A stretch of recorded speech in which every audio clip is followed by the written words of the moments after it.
Hola, hola, ¿qué tal amigos? Mi nombre es Emilio Acosta, soy miembro de Venezuela Provincial. El día de hoy tenemos el honor de entrevistar a Luis Alfonso Herrera Orellana, quien es un académico e investigador en la Facultad de Derecho de la Universidad Santo Tomás en Chile, profesor de Derecho Administrativo y de Derecho Constitucional en las universidades de Venezuela y Chile, autor de libros y de artículos académicos, algunos dedicados al estudio de la tradición jurídica hispánica y sus aportes a la libertad. Y el día de hoy charlaremos sobre la protección social de los súbditos en la América virreinal. Y es que la monarquía hispánica asumió ante sus súbditos la situación de sus condiciones de vida a través de la actuación coordinada con privados para generar mejoras en esas condiciones más allá de medidas estrictamente legales. Así que sin más, bienvenido por primera vez a Venezuela Provincial, Luis. Muchas gracias, Emilio. Bueno, es un gran gusto para mí poder estar acá en tu programa, al que sigo. Te felicito y te agradezco mucho por todos los aportes que están, bueno, en esa cantidad importante de programas que ya tienes, producidos en tu canal. Y la verdad es que, pues, parto invitando a todos quienes nos vean en esta oportunidad a buscar, pues, es una biblioteca digital. La verdad es que yo la he aprovechado mucho y quería partir, pues, agradeciéndote por ese aporte que le das a la comunidad hispanohablante de estos tiempos. Pero todo un honor tus palabras, Luis. De verdad que viniendo de ti, pues se aprecian, ¿no? Pero entrando en materia, existe un mantra muy repetido, no solo en la cultura popular, sino también por la historiografía oficial, de que en el antiguo régimen no existía una protección social, ya que este antiguo régimen era absolutista, opresor, extractivo, ¿no? Pero la realidad es que al contrario, sí existía una protección, llamámoslo social, ¿no? En términos de la época por parte de la monarquía hispánica para atender a sus súbditos y pretender nunca cambio, un poder, llamámoslo total, ¿no? ¿No es así, Luis? Sí, una de las tantas precisiones que hay que hacer sobre lo que fue la realidad del periodo virreinal en territorios americanos, es decir, bajo lo que fue la autoridad de la monarquía hispánica, es entender que esa denominación que se suele usar fundamentalmente en textos jurídicos, pero también en otras áreas como la historia, la ciencia política, del antiguo régimen, es una forma de simplificar la referencia a la diversidad de regímenes políticos, llamémoslo así desde el punto de vista contemporáneo, que existieron en Europa, fundamentalmente en el continente europeo, de los siglos XVIII hacia atrás, ¿no? Se habla de antiguo régimen para poner como un punto de quiebre respecto de lo que ocurrió tras la Revolución Francesa, en donde comienzan supuestamente a surgir una serie de regímenes políticos que ya no están caracterizados como ese antiguo régimen, supuestamente por la concentración de poder, el ejercicio absoluto, es decir, sin límites jurídicos del poder, basado, por ejemplo, en la doctrina divina de los reyes, sino que comienza supuestamente tras esa revolución a ejercerse el poder conforme a derecho.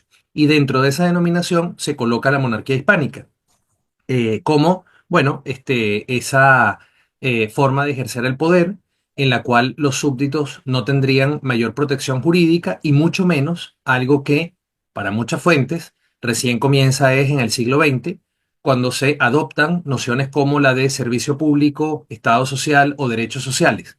Y entonces se da simplemente a entender que antes, sobre todo tras o anterior, antes de las llamadas independencias, bueno, esto era impensable que la autoridad política se preocupara por la situación, en términos también contemporáneos, social o socioeconómica de sus súbditos, porque supuestamente la relación era simplemente, como tú señalabas, extractiva.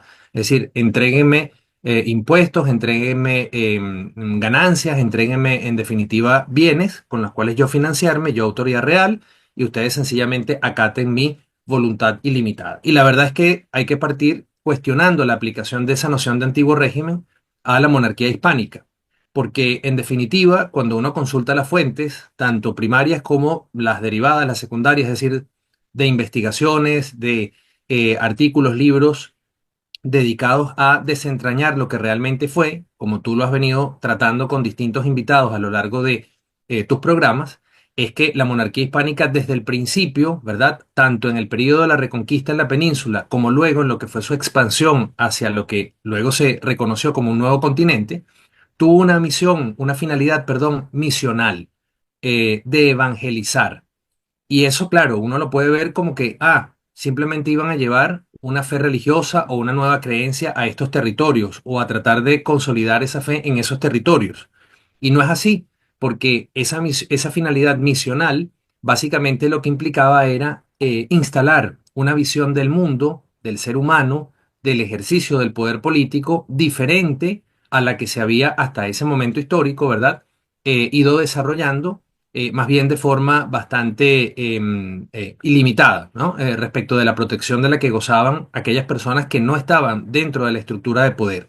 Y además, no solamente por la forma en que se fue articulando la monarquía en la península, tras la fusión, ¿verdad?, de Castilla y Aragón, o más bien, digamos, la unión de Castilla y Aragón más que la fusión, fue de una manera más bien descentralizada, llamaríamos hoy, con autonomías políticas articuladas entre sí en torno a una lengua, en torno a una, ¿verdad?, autoridad real y en torno a una fe comunes, ¿verdad? Eso era lo que tenían en comunes, pero luego habían unos ámbitos de autonomía muy importantes. Y esa es una evidencia de que por razones institucionales y también geográficas luego, no pudo ser absolutista, ¿verdad? De modo que tenía una misión de mejorar las condiciones de vida a través de la fe, pero no quedándose simplemente en la palabra, ¿verdad?, religiosa, en el culto, en la fe, y además no lo podía hacer de manera despótica, porque sería una contradicción con lo primero. De modo que tras las primeras instrucciones que Isabel la Católica entrega, ¿verdad? Tras recibir información de lo que se ha descubierto y luego tras ya pasado el tiempo, las discusiones que se van dando al interior, ¿verdad? Al más alto nivel de la monarquía hispánica sobre cuáles son las maneras en que debe desarrollarse el proceso de conquista, ocupación y urbanización del territorio americano, van a surgir inmediatamente, ¿verdad? Ideas orientadas justamente a la protección. ¿Por qué? Porque esto estaba marcado por el fundamento teológico y de derecho natural que ya guiaba en la península la acción de la autoridad real, perdón, y que no tuvo quiebre respecto de lo que iba a ser el ejercicio del poder en el territorio americano, ¿verdad? Tras la llegada de las primeras expediciones. Entonces, esto es muy importante tenerlo presente porque eso va a marcar, por supuesto, lo que es el devenir de esos 3 siglos que, bueno, finalmente culminan con las secesiones de los territorios americanos. Es importante esto que señalas, porque una prueba de eso son los debates que se llevan a cabo en Valladolid, ¿no? Pero para desarrollar tus ideas te basas en una serie de hechos, entre ellas la idea de protección de los más vulnerables inspiradas en el pensamiento de Juan Luis Vives, ¿no? También las materiales, que serían las leyes de Indias, las obras, que serían como los caminos, acueductos, y los servicios públicos, entre ellos están colegios, hospitales, universidades, pero también en las ideas en base a la teología. Explícanos un poco cómo desarrollas la idea, ¿no? Sí, yo he denominado a esto, digamos, efectos de la exposición, una obligación jurídica de proteger, ¿sí? Pensemos que no es contemporáneamente, sino hasta las declaraciones modernas de derechos fundamentales o de derechos inherentes a la persona humana, que parten, bueno, con el Acta de Independencia de los Estados Unidos, luego, por supuesto, las enmiendas a su Constitución, la Declaración de Derechos del Hombre y del Ciudadano de la Revolución Francesa de 1789 y más recientemente lo que es la Declaración Universal de Derechos Humanos del año 1948. Se tiende a pensar que estos instrumentos, entre otros que podrían nombrarse, son los que le dan carta de nacimiento a la obligación de las autoridades políticas, uso esta expresión en lugar de estados, porque no siempre el Estado fue la forma de ejercicio de la autoridad política, ¿verdad?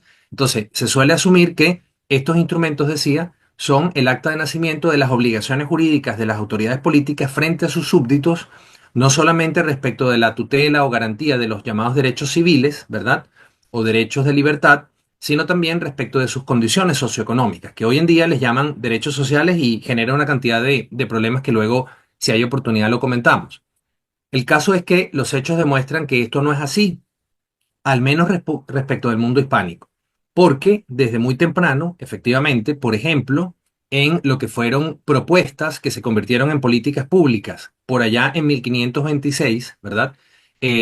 A propósito de el pensamiento de Juan Luis Vives, a quien tú has mencionado, ya se va, digamos, a encontrar con frecuencia, tanto en la península como luego en el territorio americano, manifestaciones de lo que hoy llamaríamos intervenciones o acciones positivas de esa autoridad política a distintos niveles para incidir en la situación socioeconómica de las personas, en especial de los más vulnerables. Allí debemos hacer también la referencia a que las actuaciones de la autoridad real en el mundo hispánico siempre iban de la mano, en diálogo o en coordinación con iniciativas de la Iglesia Católica, porque al final funcionaban, digamos, como dos partes de un proyecto compartido, ¿verdad? De una monarquía universal, que justamente tenía la fe católica como base común. Entonces, entre estas dos instituciones, a partir, decíamos, de medidas como la que se toma para socorrer a las personas que se encontraban en situación de mendicidad en ese momento histórico, justamente para intentar, por supuesto, siempre en términos del contexto que se vivía y no de nuestro tiempo, intentar no solamente evitar que esa situación se mantuviera y creciera, sino en lo posible encontrar la forma de que estas personas pudieran recuperar una vida digna que mereciera ser vivida. Bueno, eso se coloca en algunas fuentes, a mi entender correctamente, como un antecedente de estas obligaciones más contemporáneas de mejorar las condiciones de vida de las personas. Pero, tomando en cuenta además que buena parte del derecho castellano y luego del derecho indiano tiene, digamos, como hilo conductor instituciones, prácticas del derecho romano, dentro de este derecho hispánico, llamémoslo así de manera global, eh, se van a mantener formas de relación entre la autoridad política y lo que hoy llamaríamos privados, podrían ser empresas privadas para ubicarnos muy rápidamente, pero en definitiva, actores que no eran parte de la estructura de poder, ¿verdad? Para poder desarrollar proyectos. Primero, las expediciones mismas son un ejemplo de esto, ¿verdad? Los viajes de Colón y las demás expediciones que vienen, pero luego todo lo que fueron, ¿verdad? La entrega de capitulaciones y la entrega de distintos instrumentos que hoy en día llamaríamos concesiones. Bueno, justamente todo esto tenía que ver con incorporar a privados en el entendido de que la autoridad no solo no disponía de los recursos y conocimientos, sino que también, ¿verdad? Era una forma de poder lograr mejores resultados en esa intervención, algo que las autoridades políticas de muchos países hoy en día pierden de vista con el afán de controlar y el afán de protagonismo. Bueno, en esas épocas estas no eran las prioridades. Y en ese sentido, la iniciativa privada, ¿verdad? A través de estas fórmulas que estoy mencionando, tuvo una participación importante. Lo mismo, como ya decía antes, respecto de la Iglesia Católica a través de lo que fueron fundamentalmente las misiones, ¿verdad? Las misiones que se fueron instalando y fueron desarrollando una cantidad de obras importantes en el territorio americano.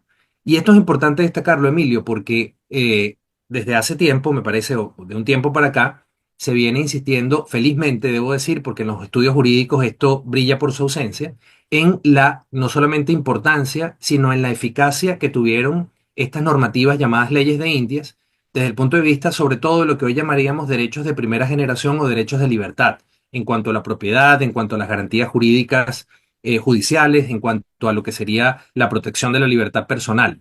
Pero resulta que además de estos instrumentos, que ya en sí son evidencia, de esta finalidad misional y de estas características particulares de esa monarquía que la hace, digamos, absolutamente inmerecedora de calificarla de esa forma despectiva como antiguo régimen. Bueno, están todas estas acciones positivas, por ejemplo, en materia de obras públicas, como las llamaríamos hoy en día, edificación de ciudades, de caminos, de acueductos, ¿verdad? Infraestructuras, puertos también, por supuesto, para lo que era la navegación. Em, y lo que hoy llamaríamos, esto cambia de un país a otro, cuáles se denominan de esa manera y cuáles de otras, servicios públicos o servicios económicos o servicios sociales. Y esto se tradujo allí con una fuerte participación de la Iglesia Católica a través de las misiones, ¿verdad? De colegios, de hospitales, de universidades, vías de comunicación, transporte, dentro de las comunicaciones el correo. Que si uno, por ejemplo, consulta el último texto, el último tomo, quiero decir, de la trilogía de Marcelo Gullo, de lo que América debe a España, hay un capítulo dedicado al tema de las infraestructuras que documenta muy bien esto. Y no recuerdo ahora si en uno de tus programas ya abordaron o comentaron, me parece que sí, este texto, un texto que recomiendo sobre estos temas, que se llama Un Sí, imperio de ingenieros, ¿sí? sí, con Ahí yo creo Manuel que fue Lucena Giraldo. Exactamente, creo que por tu programa fue que me enteré también de la existencia de este texto. Bueno, el libro entero está dedicado a documentar, ¿verdad? Cuál fue el trabajo que se realizó respecto de todas estas infraestructuras y servicios, que la verdad es que es impresionante, porque cuando, en mi caso, que soy del área del derecho, uno estudia este tema de los servicios, se suele colocar, Emilio, como punto de partida de todo este compromiso de las autoridades políticas hacia la situación socioeconómica de las personas a finales del siglo XIX o principios del siglo XX, cuando se adopta formalmente la teoría del servicio público, a partir de propuestas como la de León Duguit. Y la verdad es que esto, bueno, ya existía en el mundo virreinal, en el periodo virreinal indiano.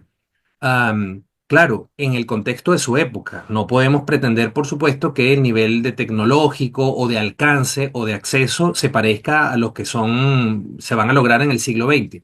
Pero a lo que voy es que sin necesidad de estas constituciones grandilocuentes modernas, sin la necesidad de contar con una estructura más bien que tiende muchas veces al exceso, como es la del Estado moderno, y sin necesidad de contar con una excesiva legislación administrativa que le dé poderes, digamos, más bien privilegios a veces a las administraciones públicas.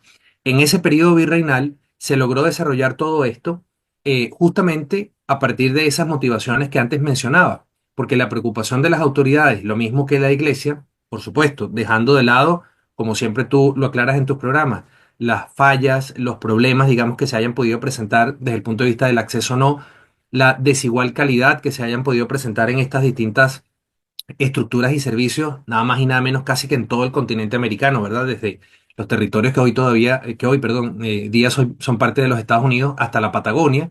Por supuesto que era una tarea faraónica, ¿no? Impresionante, pero que aún así, en unos territorios más que en otros, se desarrolló y muestra que eso fue posible sin necesidad de todas estos artefactos modernos que muchas veces lo que hacen en definitiva es encubrir una voluntad de poder desmesurada que en estos tiempos no existieron. Y que la prueba de ello, insisto, es que, uno, los privados estaban presentes, principalmente la Iglesia Católica, y dos, esto efectivamente iba en beneficio de los súbditos, es decir, mejorar unas condiciones de vida o generar unas condiciones de vida que, como también se ha documentado en diferentes investigaciones, bueno, llegaron a algunas partes de los virreinatos, algunas ciudades, sobre todo el de Nueva España, a tener un nivel de vida que, bueno, no era común, ¿verdad? En el mundo de esa época, en el planeta, digamos, en su conjunto. De manera que esto es digno de estudio porque primero nos muestra que el mundo hispánico más bien se adelantó a lo que luego los estados modernos, unos con mayor fortuna que otros, comenzaron a desarrollar prácticamente se podría decir en el siglo XX, porque más bien mucho de esto, el discurso de la Revolución Francesa intentó borrarlo, ¿verdad? Intentó más bien eliminar lo que se denominó estos grupos intermedios, que los veían como enemigos, como adversarios del Estado y de la administración pública, y por lo tanto todo eso habría que eliminarlo y centralizar. Bueno, la consecuencia fue que durante buena parte del siglo XIX, en muchos países, lo que se había, me refiero de habla española, lo que se había logrado en este periodo virreinal más bien se comenzó a perder, ¿verdad? Por influjo de estas ideas modernas que en algunos sentidos tienen aspectos positivos, pero en otros tuvieron aspectos muy negativos y yo diría que fundamentalmente uno de ellos fue esa centralización casi absolutista, allí sí, del poder en manos de la autoridad política. Sí, el siglo XIX para las repúblicas hispanoamericanas, incluso también para España, fue un siglo de retroceso, ¿no? Pero es interesante lo que señalas, ¿no? Porque un gran ejemplo de esa unión entre lo que fue la monarquía, la Iglesia Católica e inclusive la nobleza fueron las casas de misericordia. Y te cito al historiador Frederick Lange en su obra Desterrar el vicio y serenar las conciencias, Mendicidad y pobreza en la Caracas del siglo XVIII. Cita lo siguiente, abrimos comillas. Bajo el gobierno de los Borbones son a la vez instituciones públicas y privadas las que auxilian a los pobres y van edificando hospitales, hospicios y asilos en toda España, abriendo los conventos cuando suena la hora de cenar, amén de las numerosas casas de misericordia, de recogidas y depósitos. Hay que decir que en 1787 el capitán general de Venezuela, Juan Guillermi, pues manda a construir una de estas casas de misericordia y fue concluida en el año de 1789 gracias a los aportes económicos de la Real Hacienda, el Cabildo de Caracas y los mantuanos, siendo su primera rectora Juana Llanes, ¿no? Una de de las que más puso de sus, digamos, dotes económicas para el desarrollo de esta casa de misericordia, ¿no? Es uno de los grandes ejemplos de esto que nos citas. Pero en la época virreinal, Luis, la corona no tenía, como hemos dicho, la exclusividad de la obligación de proteger. También la tenían pues los privados, en especial la iglesia, como ha señalado. De hecho, desde el primer momento, el proyecto del descubrimiento y la conquista de América es llevada a cabo primordialmente por el emprendimiento privado, ¿no? Esto después se traslada al modus vivendi de América, como acabamos de citar a Frederick Lange, ¿no? Y tú también has recalcado. Así es. Aprovecho también de mencionar de este libro que antes mostraba, ¿verdad? Un imperio de ingenieros, un párrafo que ellos destacan acá en la página 318 sobre lo que fue el rol de estas misiones desde el punto de vista de lo que aquí estamos conversando, ¿no? De la transformación para mejorar las condiciones de vida, la transformación del entorno para mejorar las condiciones de vida de los súbditos, tanto originarios como los que fueron llegando desde Europa. Dicen acá los autores, los misioneros fueron ingenieros imperiales en un sentido literal, pues diseñaron iglesias, casas, enfermerías, molinos, colegios, establos, corrales y toda suerte de dependencias para atender a sus laboriosas comunidades. También organizaron sistemas de irrigación y suministro de agua, cavaron zanjas, erigieron defensas y fabricaron prototipos, escaleras de cuerdas e incluso la maquinaria necesaria para los artesanos que habían entrenado en la fabricación de bienes a una escala que solo se puede calificar de industrial. Y luego dicen que esto no fue únicamente, digamos, en las principales ciudades que se fueron edificando en el territorio americano, sino que incluso en lugares más bien algo remotos, esa obra de las misiones llegó, ¿no? Em, Sí, esto que tú destacas, a mí me parece importante enfatizarlo, ¿no? Que no hubo exclusividad en esa tarea de mejora de las condiciones de vida de los súbditos, como hemos denominado desde el punto de vista social, desde el punto de vista del bienestar de los súbditos, porque lamentablemente una de las justamente conquistas desde el punto de vista de la libertad política y también de la libertad económica, que sin declararlo explícitamente, a mi entender, se había desarrollado o se había alcanzado en ese periodo virreinal de los 3 siglos, era precisamente esa colaboración público-privada, como hoy día se le denomina, un poco rescatando, ¿verdad? Esa necesidad de diálogo y de trabajo cooperativo entre el sector público y el sector privado, porque el discurso, digamos, de la modernidad respecto de las tareas de la autoridad política a través del Estado moderno, lo que hace es enfatizar la necesidad de que se centralicen una serie de tareas que antes estaban no solo descentralizadas a distintos niveles, ¿verdad? Tú, por ejemplo, mencionabas ahora los cabildos, es decir, las autoridades municipales hoy en día en esa época histórica tenían unas tareas que tras la llegada de los estados modernos son privadas muchas veces de esas tareas porque se centralizan supuestamente para hacerlas más eficientes, pero esta en la generalidad de los casos no fue así. Entonces decía, paradójicamente se eliminan, digamos, estas conquistas, ¿verdad? O se van perdiendo porque cuando estuvimos, o si uno va, digamos, a las fuentes de las leyes de Indias, etcétera, estos catálogos de derechos que hoy en día inundan las constituciones de muchos de nuestros países no estaban declaradas de esa manera y no hacía falta que lo estuvieran porque como muchos historiadores del derecho indiano destacan, en ese momento la protección jurídica se enfocaba hacia bienes que eran inherentes a las personas, vida, hacienda, ¿verdad? Libertad, más que de derechos subjetivos. Y el gran problema que tiene ese tránsito hacia el Estado moderno y las constituciones, digamos, con derechos, con catálogo o declaraciones de derechos, es que se entiende que los derechos existen en la medida en que los estados los reconocen porque claro, ahí se pierde esa ancla o ese vínculo con el reconocimiento de ese llamado derecho natural, que básicamente lo que planteaba era las autoridades reconocen lo que emana de la naturaleza o del orden natural social y de la naturaleza del ser humano. En el caso del mundo hispánico, por supuesto, por el fundamento católico de toda esta argumentación, ¿verdad? De la fe católica. Eso, digamos, desaparece de una u otra manera cuando se da ese tránsito. Y la verdad es que por mucho que se dice es que los derechos humanos son anteriores a los estados y los estados no los crean, sino que simplemente los garantizan, La verdad es que en la práctica podemos ver hoy en día muchos ejemplos en los cuales están allí esos derechos declarados y si a los estados no les da, ¿verdad? O a quienes regentan estos estados la voluntad, las ganas y no tienen cómo ser controlados, estos derechos no se cumplen.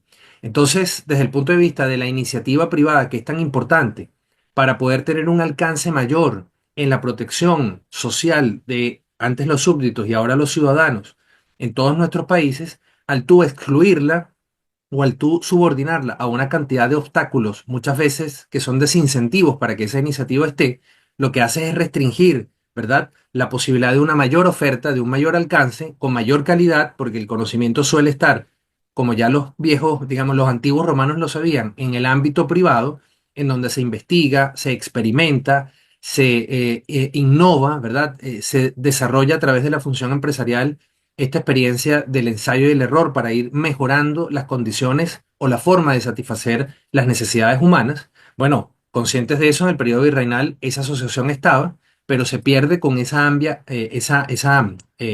digamos, centralizadora de los estados modernos y va a costar mucho que eso se recupere. De hecho, en algunos países, lamentablemente, esa participación de los privados no se ha recuperado. Y claro, el papel de la iglesia, como lo hemos destacado, es importante, yo diría que, primero, como se ha destacado muchas veces desde el punto de vista de los derechos civiles, digamos, de primera generación, porque fue un contrapeso, una forma de división de poderes muy particular de la monarquía hispánica. Ahí tenía que darse ese diálogo, esa suerte, digamos, de relación de autorizaciones o de aprobaciones, ¿verdad? Para tomar ciertas decisiones, al margen de las tensiones que eso en algún momento generó entre la corona y la iglesia. Pero lo cierto es que además de ese contrapeso, también desde el punto de vista de la acción, ¿verdad? De mejoras sociales, desarrolló un papel muy importante. Y si bien eso seguramente con el paso del tiempo debía inevitablemente cambiar la posición de la iglesia, los privilegios que eventualmente pudiera tener a cambio de entregar estos servicios, etcétera, lo cierto es que también se hace muy malogradamente o se toman decisiones que afectan negativamente esta protección social, porque lo que se ve a la iglesia es, como ya de alguna manera, digamos, desde este discurso revolucionario francés se planteó, como un enemigo, como un rival, como alguien que me hace competencia desde el punto de vista de la fidelidad de las personas que reciben las ayudas y por lo tanto yo tengo que eliminarlo y por ejemplo todas estas políticas de, si no recuerdo mal el término es amortización que se dan en España y de una u otra manera también en el territorio americano durante el siglo XIX, que es básicamente privar a la iglesia no solamente de las posibilidades que tenía de actuar, sino también de su patrimonio o de parte de su patrimonio para supuestamente distribuirlo entre la población, lo cual no ocurrió, sino que se quedó fue en las élites, ¿verdad? Que más bien tenían como también en tus programas se ha estudiado, lo has podido estudiar y evidenciar más bien un desprecio hacia el grueso de la población, ¿verdad? Porque claro, las repúblicas, también esto quería aquí enfatizarlo respecto de por qué esta participación de los privados, las repúblicas no tienen la misma finalidad que sí tuvo esa monarquía hispánica y que valdría la pena reflexionar en ello. Promover o garantizar la realización del bien común de acuerdo con estas bases de derecho natural y teológicas que hemos estado mencionando. Las repúblicas llegan hasta la igualdad ante la ley y ante una idea que en cierto modo tiene su importancia, pero que en sí misma es insuficiente para generar una comunidad política de personas libres, que es esta idea de la libertad negativa. Las repúblicas operan mucho con la idea de, lo mismo que las monarquías constitucionales, bueno, la libertad es la ausencia externa de coacción arbitraria. En la medida en que la autoridad no se meta en tus asuntos, entonces tú vives en libertad. Bueno, sí, ¿verdad? Pero esto no es suficiente. Eh, y para completar lo que hace falta, bueno, ahí están esos 3 siglos de monarquía virreinal que prueban que esto no tiene por qué tener una finalidad totalitaria, autocrática o de control, ¿verdad? Social, político, ideológico sobre la ciudadanía, ¿no? Lo que hay que tener es un compromiso realmente con esa idea de bien común. ¿Qué es el bien común? Bueno, crear condiciones para que cada persona pueda desarrollar lo más, digamos, ampliamente posible sus condiciones, ¿verdad? Sus cualidades materiales y espirituales. De modo que involucra o incluye esa idea de bien común propia del periodo virreinal de la monarquía hispana, tanto el desarrollo individual como el desarrollo en su conjunto de la comunidad política. Y para ello, autoridad política e iniciativa privada deben actuar de manera coordinada, no excluyéndose la una y la otra, y mucho menos, ¿verdad? Desde la autoridad política actuando para que la otra sea más bien eliminada, porque eso va en contra del bien común claramente. Es interesante porque esto nos lleva a los temas actuales, ¿no? Porque hay algunos nostálgicos del comunismo dentro del hispanismo, no solo el comunismo, también del peronismo y otras ramas, que muchos saben quiénes son, ¿no? Pero no los voy a nombrar, que señalan que porque la monarquía hispánica tuvo un carácter de benefactor social, por ejemplo, controlar precios y almacenar eh, materiales cuando hay escasez de trigo u otros productos, ¿no? Etcétera, por malas cosechas, lo quieren comparar con el sistema comunista, ¿no? Pero vas a comparar la obra civilizadora del Imperio Español con la destrucción que dejó a su paso, por ejemplo, la Unión Soviética o la industria depredatoria de la China actual? ¿No crees que es un análisis errado, Luis? Sí, me parece que, digamos, interpretar, que es lo que normalmente hacemos cuando nos aproximamos a hechos del pasado, ¿verdad? Interpretar estas políticas, este marco institucional y en definitiva las acciones que se desarrollaron en el periodo virreinal, incluido el siglo XVIII, ¿no? En donde ya tras las reformas, las llamadas reformas borbónicas, claramente, digamos, hay como una orientación o una organización más bien mucho más eficaz desde el punto de vista de hacer cumplir objetivos, por ejemplo, desde el punto de vista tributario, entre otros, en aduanas, etcétera, en el comercio en general, mucho más urgentes para la autoridad real, sobre todo por temas de financiamiento, ¿verdad? De sus actividades propias. Incluso en ese periodo, decía, me parece que interpretar en clave ideológica lo que se hacía es un error garrafal. Digamos, es tan errado sostener que allí tenemos antecedentes de lo que fue o lo que terminó siendo luego la doctrina política comunista, como, digamos, antecedentes de la doctrina política liberal en sentido estricto. Quiero decir, como liberalismo económico, por ejemplo. Porque en realidad estamos hablando de un mundo, esto Julián Marías me parece que lo ha explicado, entre otros, muy, muy bien, el filósofo Julián Marías. Estamos hablando de un mundo o de un periodo histórico en donde está terminando el medioevo y estamos más bien en ese periodo del llamado Renacimiento, en donde hay más bien una síntesis muy amplia, ¿verdad?, de doctrinas, de pensamientos, y que hasta el fin, pues, del Imperio Español en territorio americano, lo que se trató fue de ir incorporando, a mi entender, de una manera en general bastante exitosa hasta ese siglo, las innovaciones. Iban surgiendo innovaciones en distintos ámbitos, no solamente en el político, en el jurídico, etcétera, sino también, por supuesto, en el militar, en el de la ingeniería, en el de la ciencia, pero por distintos factores que ahora no corresponde examinar, ese proceso, digamos, de integrar, de superar lo que existe, pero conservando lo que es característico de esa tradición, en este caso de la tradición hispánica, eso se va a romper, ¿verdad? A principios del siglo XIX.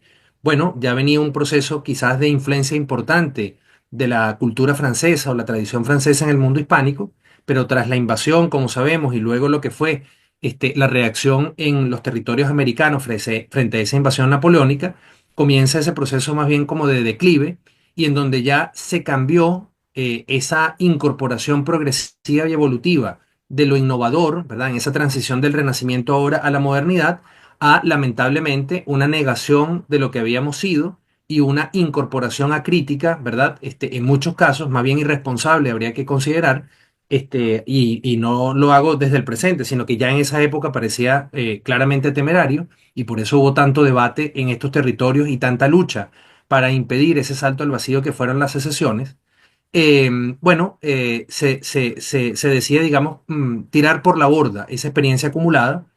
em, y por lo tanto, ahí sí comienzan a incorporarse ideologías, lamentablemente, ¿no? Pero en ese periodo histórico, la verdad es que, como lo hemos destacado, esa obligación de proteger no tenía por finalidad adoctrinar, no tenía por finalidad, ¿verdad?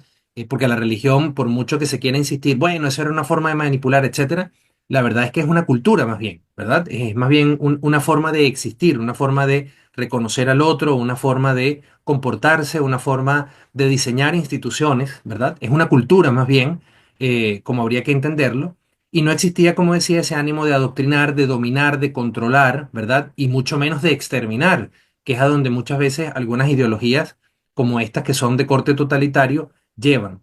Pero tampoco, digamos, una doctrina o no se puede establecer que había allí los antecedentes propiamente tales del liberalismo, que más bien habría que ubicarlos en otras tradiciones culturales, con su valor y con sus aportes, por supuesto, más bien las anglosajonas, ¿verdad? En especial lo que fue la llamada Ilustración escocesa, con Adam Smith y David Hume.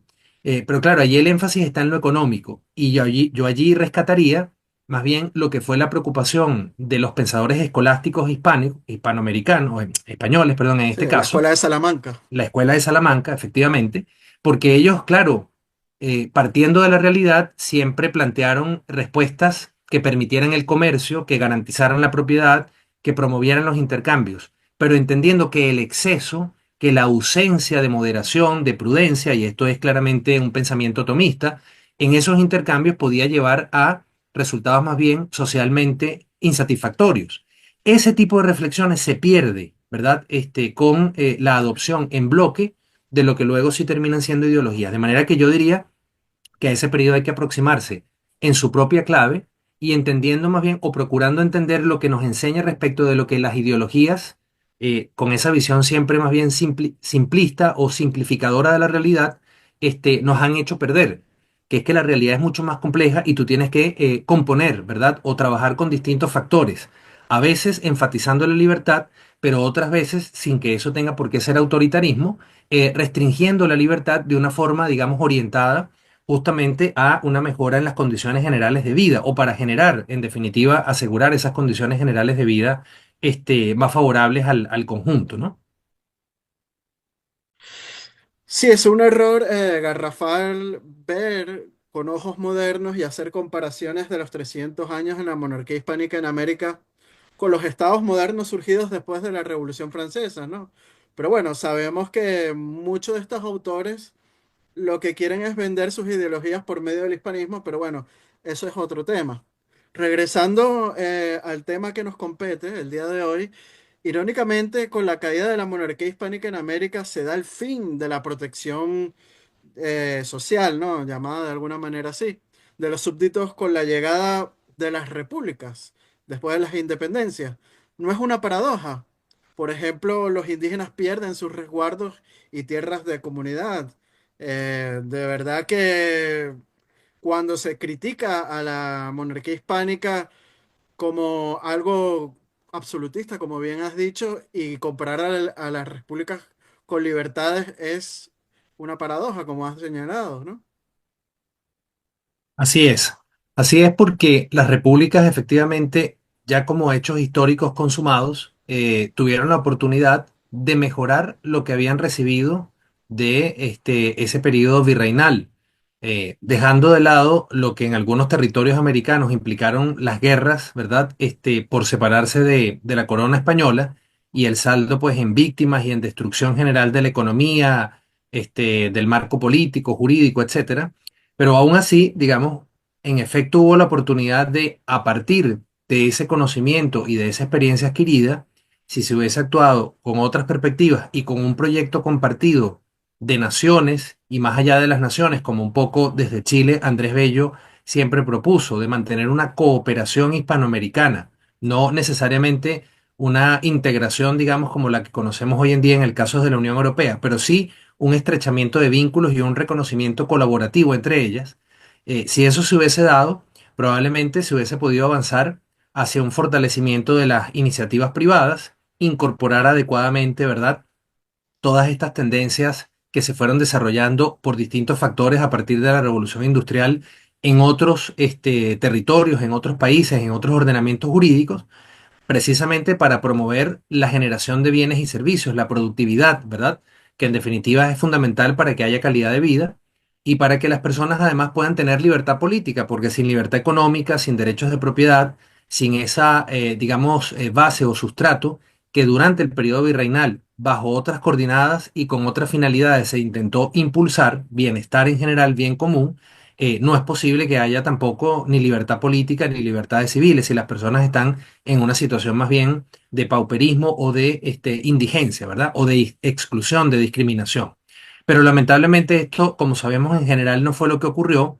Habrá que esperar hasta el siglo XX para que lo que son estos temas de preocupación por las personas en peor situación dentro de la sociedad se recuperen y lamentablemente se va a hacer de la mano de ideologías que en el fondo son autoritarias y totalitarias, que no procuran, como en los tiempos virreinales, generar esa emancipación desde la libertad y desde la dignidad de la persona, sino que con el discurso de la igualdad, pero ya no ante la ley, sino más bien igualdad material de resultados, y a través, por supuesto, del ejercicio de la violencia desde el poder, entonces más bien generar sociedades en donde solamente quienes tienen el poder gozan de una real situación de libertad o de beneficios y los demás sencillamente pues tienen que acatar lo que desde el poder se les entregue. Entonces, visto así, digamos que en muchos de los países hispanoamericanos, la incorporación de estas ideas europeas, muchas de ellas o la gran mayoría, y en ese sentido distintas a las ideas hispanas que informaron lo que fue ese desarrollo institucional de los 3 siglos de monarquía en América, y especialmente me refiero a la monarquía española, por supuesto. Decía, me parece que es importante tener presente que esas ideas no han dado los resultados que se esperaban. Me refiero a ideas como el Estado social, el servicio público, la justicia social ya no en clave de la doctrina social de la Iglesia, sino más bien como una justificación para ejercer la fuerza, ¿verdad? Las medidas más bien compulsivas desde el Estado contra los particulares, entre otras nociones, bueno, no han llevado a resultados satisfactorios. Fíjate otro ejemplo que, para ir terminando, Emilio, que se me quedaba en el tintero. Se suele afirmar que nociones jurídicas contemporáneas como la de dominio público, que es una manera de referirse a una propiedad estatal, ¿verdad? O las llamadas reservas de actividades económicas al Estado, que es un monopolio estatal, se suelen afirmar de manera muy irresponsable, es que esas son, digamos, como extensiones del derecho regio, del derecho, digamos, en este caso, de la monarquía española. Y la verdad es que en el mundo medieval y renacentista esas nociones no existían, porque la relación de la autoridad política con esos bienes que eran administrados por ella no era de propiedad en términos modernos de una propiedad que excluía a otros, sino que estaba al servicio de la comunidad política, porque era una obligación tanto moral o teológica como jurídica. Entonces eso lo inventan las repúblicas para crear monopolios a favor de quienes dirigen las repúblicas. De modo que ahí hay muchas lecciones, pienso yo, que se deben aprender no solamente desde el punto de vista institucional y ciudadano, sino también para protegerse frente a estas ideologías, las que por un lado proclaman, ¿verdad?, que desde el Estado se deben resolver todos los problemas económicos y sociales de las poblaciones actualmente, en especial de los más vulnerables, y también las que se desentienden del rol del Estado y específicamente hoy en día de la administración pública y entienden que únicamente siguiendo recetas que en realidad me parecen que son simplificaciones también del libre comercio o simplemente, digamos, derechos de propiedad y nada más. La verdad es que en los países en donde surgieron estas ideas tampoco han aplicado esto de una manera absolutamente, digamos, pura o a rajatabla, sino que siempre son combinaciones, combinaciones que, insisto, creo que en ese periodo que nos unió a los hispanoamericanos durante casi 3 siglos, podemos encontrar interesantes experiencias. Entonces, voy sintetizando aquí algunas ideas que tenía anotadas. La monarquía hispánica no monopolizó el cumplimiento de la tarea de la protección social, como primero esa protección la negaron los estados modernos, las repúblicas, luego cuando la asumen la quieren asumir de manera monopólica, ¿verdad? Como ocurrió, por ejemplo, en Venezuela. Su fin no era subordinar a los súbditos a la voluntad real a cambio de la satisfacción de derechos, es decir, obedéceme, ¿verdad? Incondicionalmente y a cambio yo te doy algo. No, no, no, es que era una obligación que tenía, digamos, consecuencias jurídicas directas su no cumplimiento, porque otras eran las coordenadas y finalidades. La obligación de protección social fue universal, pues surgió del reconocimiento de la igual dignidad de las personas y no de nociones abstractas como las que antes mencionado, en busca del interés público, del carácter estratégico de la soberanía, de la justicia social. No, si somos todos hijos de Dios, si todos estamos dotados de la misma dignidad, por lo tanto todos tenemos derecho a desarrollar lo que hoy en día desde el punto de vista de derechos humanos, se denomina el proyecto de vida. Y además, bueno, fueron totalmente desconocidas estas ideas, ¿verdad? Como justificación de esa protección social, como la lucha de clases o la dialéctica del amo y el esclavo, más bien esos antagonismos que llevan a la polarización y por lo tanto atizan la envidia y el resentimiento. No, no, era más bien la concordia, era más bien el encuentro. El mestizaje yo creo que es un elemento clave para entender todo esto que hemos estado conversando.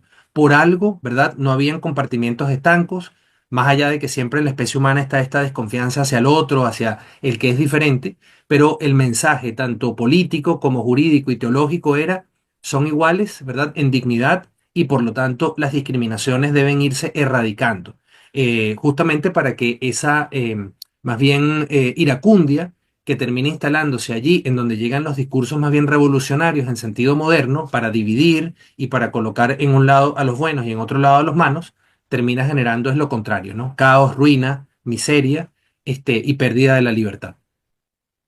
Es interesante porque entre las cosas que estabas señalando anteriormente, hay una teoría descrita por Carlos Rangel, un intelectual venezolano, de que muchos de los males que tiene la República de Venezuela son heredados de la época hispánica, ¿no? Entre esos, él decía lo del derecho al subsuelo, ¿no? A la propiedad del subsuelo, las minas, ¿no? Pero es irónico porque durante la época hispánica la explotación de las minas y su propiedad estaban en su mayoría en manos de los criollos, inclusive varios caciques tuvieron en propiedad varias minas. Caso común en las minas del Potosí, en el Alto Perú, y en Venezuela vemos el caso de las minas de Aroa, cuya propiedad era de la familia Bolívar. Incluso Simón Bolívar las hereda a sus sobrinos y a sus hermanas, ¿no? O sea que vemos que a veces se ha querido vender algo totalmente falso en comparación con la realidad de la época provincial, ¿no? Así es. Bueno, un ejemplo, digamos, de, en el caso de Rangel, seguramente como muchos otros intelectuales muy prestigiosos, con unos aportes muy valiosos sin duda, pero muy influidos, Emilio, por algo que conocemos muy bien y que cada vez hay que ir insistiendo más en la importancia de conocerlo, que es la llamada leyenda negra antiespañola. Digamos, la forma en que ganaron prestigio muchas de las doctrinas modernas fue justamente a partir del desprestigio de lo que a veces despectivamente se denomina la escolástica hispánica, o todo lo que es la doctrina cristiana, digamos, católica, y la filosofía, pues, que de ella derivó como algo totalmente, pues, anacrónico, incompatible con el comercio, con la propiedad, con el Estado de Derecho, todo lo contrario, ¿no? Pero allí uno lo ve, ¿eh? En el caso de Rangel, pues, con una influencia muy marcada de la ilustración francesa, por ejemplo. También, por supuesto, de la ilustración escocesa, ¿verdad? En general, que son tradiciones políticas y filosóficas con las que hay que dialogar sin duda, pero no a partir del complejo y no a partir de los lugares comunes, que muchas veces los que son más bien de corte contrario al liberalismo, bueno, como tú decías, lo toman como, mira, aquí están las bases pues de un Estado fuerte, de un Estado redistribuidor, un Estado que interviene y planifica, falso. Pero también cuando desde el liberalismo se afirma, bueno, es que el problema es que allí había incompatibilidad con el comercio, con los intercambios, eso era un Estado burocrático que se quería más bien como cerrar, ¿verdad? El comercio internacional. Bueno, primero se está dejando de ver el contexto histórico, que eran, bueno, territorios que estaban en conflicto, en guerras, me refiero al continente europeo, eran enemigos, pero que por otro lado, durante el siglo XVIII sobre todo, se comenzó a propósito de las ideas que se iban desarrollando, porque no se habían desarrollado las ideas que ya en el siglo XX se conocían, más bien mecanismos para aumentar ese intercambio comercial. Pero es falso, digamos, que de alguna manera no existieran tanto las ideas como las instituciones orientadas hacia la libertad, no en el sentido liberal moderno, de individualidad, ¿verdad? De individualismo, pero sí una libertad, digamos, en comunidad, que a mí me parece es una idea que habría que rescatar, por supuesto, adaptándola a nuestros tiempos. Pero la libertad en comunidad es una idea muy importante, porque si no, de lo que estamos hablando son de individuos aislados, que además no tienen nada en común o tienen muy poco en común, y eso los hace presas fáciles, ¿verdad? Víctimas incluso del poder político en sus respectivos países, porque no tienen sociedades civiles fuertes, no tienen lo que antes llamábamos grupos intermedios, asociaciones, instituciones no estatales que justamente generen músculo y sean contrapeso efectivo para las decisiones que se toman desde el poder, a través de los congresos, a través de los gobiernos. Bueno, eso está en la experiencia hispánica, como en el ejemplo que tú colocabas, ¿verdad? De estas casas, digamos, o estas organizaciones que ayudaban a los más necesitados, entre otras que se podrían destacar, porque también en el ámbito comercial existían. De hecho, estas asociaciones, entiendo que tras las llamadas independencias se crean de asociaciones de amigos, ¿verdad? De la economía en los Del país, países, sí. de Ujú. exactamente, tienen sus antecedentes también en el periodo monárquico.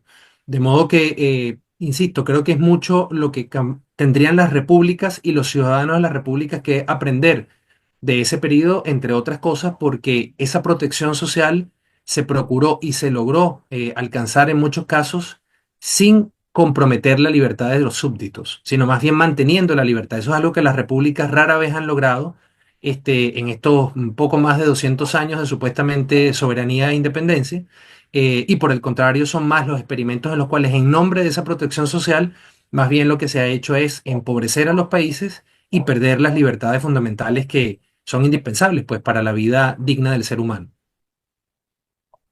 Ojo, hablando anteriormente de Carlos Rangel, no todo su análisis es errado, porque él es muy crítico también con la ruptura con la monarquía hispánica, con la guerra de independencia, ¿no? Inclusive hace comparativas muy interesantes con los Estados Unidos, porque esa es otra de las grandes preguntas que se hacen: ¿por qué los países hispánicos han retrocedido y al contrario Estados Unidos y las antiguas 13 colonias han avanzado, ¿no? Y Carlos Rangel, bueno, dice que la independencia de los Estados Unidos fue muy distinta a los procesos de independencia hispanoamericanos. Aunque hay que decirlo, muchos inventan similitudes, inspiración de los procesos hispanoamericanos en Norteamérica. Esto es falso, porque son procesos diferentes, ¿no? Y en 1776, cuando Estados Unidos declara la independencia, no rompen las relaciones y mantienen tradiciones británicas. Porque Carlos Rangel, en Del buen salvaje al buen revolucionario, cita lo siguiente. Brevemente, Luis. No por Sí, rechazar la tutela política de Inglaterra, los norteamericanos dejaron de reconocerse como beneficiarios y continuadores de la civilización inglesa. Señala que Hispanoamérica quiso eliminar por completo una herencia española que constituía, sin embargo, su única cultura. Fin de la cita, ¿no? Y bueno, las razones independentistas fueron opuestas. La América inglesa, las medidas adoptadas por los británicos generaron descontento, sobre todo las fiscales, el impuesto del papel sellado, el del té, se obligaban a pagar más, ¿no? Además de no tener un gobierno representativo, ¿no? Y la América española, que era mucho más rica que la peninsular, también tenía autonomía. De hecho, la invasión napoleónica a España se erigen juntas para gobernar en nombre de Fernando VII, y esto fue aprovechado por las élites locales para tomar el poder, ¿no? Las guerras fueron distintas. En la América Española la lucha militar es más larga, casi 2 décadas. Mucha población no quería la independencia. La guerra angloamericana duró 6 años, dejando menos destrucción, ¿no? O sea, son muchos, digamos que las diferencias entre uno y otro camino tomado, ¿no, Luis? sí, tú has descrito ya, has mencionado varias, ¿no? De esas diferencias, yo destacaría una que me parece nos urge comprender muy bien a todos los hispanoamericanos, desde México hasta Argentina y Chile, porque lamentablemente fuimos como contagiados de una especie de virus o de enfermedad, lo digo así con todas sus letras, que hasta el presente nos alcanza, que es la patología de la revolución y del adanismo, ¿verdad? El de siempre querer comenzar de nuevo de cero. Esa idea de la hoja en blanco en donde yo coloco a voluntad, a discreción, cómo es que va a ser la sociedad, ¿no? Bueno, justamente lo que los estadounidenses lograron hacer y hasta ahora han mantenido, digamos, con mayor o menor éxito, pero han mantenido hasta el presente, es la continuidad desde una perspectiva evolutiva o, digamos, de evolución progresiva, ¿verdad? Evitando los saltos al vacío, evitando las rupturas radicales, evitando los atajos, sino que esto ha sido como fueron surgiendo las leyes de India, que tú conoces el proceso mucho mejor, es decir, por etapas, y se va enriqueciendo lo que se tenía, y de pronto de lo que se tenía, que ya está caduco, que ya es ineficaz o que no se justifica, va saliendo, pero sin saltos y sin negar, ¿verdad? Justamente eso que se tenía. Ellos tuvieron esa sabiduría política y jurídica, de hecho, su sistema de derecho del precedente judicial, ellos lo mantienen, ¿verdad? De la tradición inglesa. Y fíjate que ahí hay otro ejemplo terrible para el caso de los hispanoamericanos. Mientras que en el periodo virreinal, cosa que no se estudia en las facultades de derecho en general de nuestros países, existieron vías judiciales, tenían otro nombre, pero serían el equivalente a la actualidad, vías judiciales para proteger esas situaciones jurídicas de los súbditos que las leyes de Indias y otros instrumentos jurídicos reconocían a través, ¿verdad?, de las reales audiencias. Bueno, esas vías judiciales para contener los excesos del poder desaparecen en la República y es recién, salvo el caso de México y de Colombia, me parece, que lo adoptan antes, pero en el resto de los países va a ser prácticamente en la segunda mitad del siglo XX, cuando se van a recuperar estas vías que hoy en día se llaman recursos de amparo, recursos de protección. O sea, esto es de escándalo. Y ahí tú tienes una prueba. En el caso de los Estados Unidos eso no ocurrió porque ellos siguieron manteniendo, ¿verdad? O reconociendo la importancia de que estos mecanismos de control judicial, como los llamamos hoy en día, se mantuvieran, existiera continuidad, porque no sintieron vergüenza, porque no sintieron complejo. No, ahora tenemos que ser franceses o tenemos que ser, no sé, alemanes. Como lamentablemente sí nos pasó y nos sigue pasando a los hispanoamericanos. Ah, no, es que lo moderno es ser francés o ser estadounidense. Eso es lo que nos va a permitir desarrollarnos. Y bueno, es un grave error que lamentablemente dentro de esa cantidad de contradicciones que los mal llamados libertadores presentaron, ¿verdad? En lo que plantearon, en lo que desarrollaron, uno va a encontrar. Yo diría que la gran excepción, y por eso siempre es importante invitar a conocerlo mejor y a leer sus propuestas, su obra, a esto que estamos comentando fue Andrés Bello. Andrés Bello muy rápidamente entendió que lo crucial para los países hispanoamericanos que estaban emergiendo no solo era mantener, ¿verdad?, la lengua común, la lengua española, sino que también mantener y recuperar, o mejor dicho, adaptar a los nuevos tiempos las instituciones jurídicas. Y por eso es que el Código de Civil de Andrés Bello es tan importante para estos países y se mantiene vigente en general aquí en Chile hasta el presente, porque básicamente él lo que hizo allí no fue copiar y pegar, ¿ah?, como se diría hoy en día, el Código Napoleón, el Código Civil francés, sino que lo que hizo fue compilar, innovando y enriqueciéndolo con tendencias que no estaban presentes en las instituciones indianas, ¿verdad? Esas instituciones indianas. De manera que hubo continuidad, lo que en otros países más bien fue, no, mira, eliminamos esto y ponemos un código que nadie conoce, que nadie entiende, pero bueno, es que eso es lo moderno. Entonces tenemos que ser de esa manera y no de otra. Bueno, ya vemos cuál es el saldo. Hasta hoy, con esa más bien subordinación cultural, como se le ha llamado, que es, digamos, una receta bien segura para el fracaso. Sí, bueno, ya estoy totalmente de acuerdo contigo. Ya estamos llegando al final de este podcast. Eh, Hay que decirlo, con la pérdida de la monarquía hispánica en América, se pierde la protección social de los súbditos en la América virreinal, ¿no? Se cae en el desuso de esas costumbres que hacen que los países hispanoamericanos y la misma España pues vayan en retroceso, ¿no?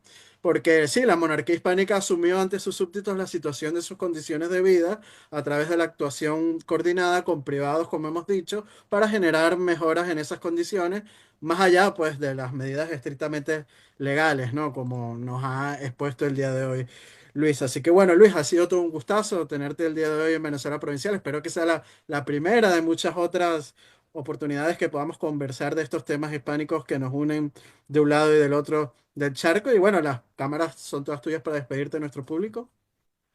No, muchas gracias a ti, Emilio, de verdad muy, muy honrado, y muy contento de haber podido tener esta conversación contigo. También espero que pueda visitarte en más de una ocasión a futuro. Y pues nada, desearte a ti y a tus seguidores, a quienes nos escuchan en los próximos días, un feliz año nuevo, y que el año que viene pues sean de muchos proyectos, de muchos aportes y que podamos continuar, ojalá cada vez con más eficacia, difundiendo estos contenidos de la hispanidad, que estoy absolutamente convencido nos hace mucha falta para poder valorar mucho de lo que tenemos, de lo que hemos sido y poder desde el presente proyectarnos mucho mejor como personas, como comunidades y como países, cooperando entre sí hacia el futuro. Así que te felicito, te agradezco mucho y pues nos seguiremos viendo. Bueno, muchísimas gracias por tus palabras, Luis. Y bueno, si quieren seguir a Luis en redes sociales, él está en Twitter como Luis A. Herrera O. Ahí pueden seguirlo. Él siempre está publicando sus artículos de investigación, porque él investiga también para la Universidad Santo Tomás Aquino, ¿no? En Chile, ¿no, Luis? La Universidad Santo Tomás, así es. Oh, correcto. Bueno, recordarles también al público, si les gustó este video, darle me gusta y compartirlo para llegar a más público. Nuestros artículos de investigación histórica los publicamos diariamente en nuestras redes sociales como son Instagram y Facebook. También si quieren ser mecenas o patrocinantes de nuestro proyecto de divulgación histórica, pueden hacerlo a través del Patreon de Venezuela Provincial con tan solo 1 euro, lo que puede costar, no sé, una lata de refresco en un supermercado. Ya nos están ayudando mucho en esta labor de divulgación histórica.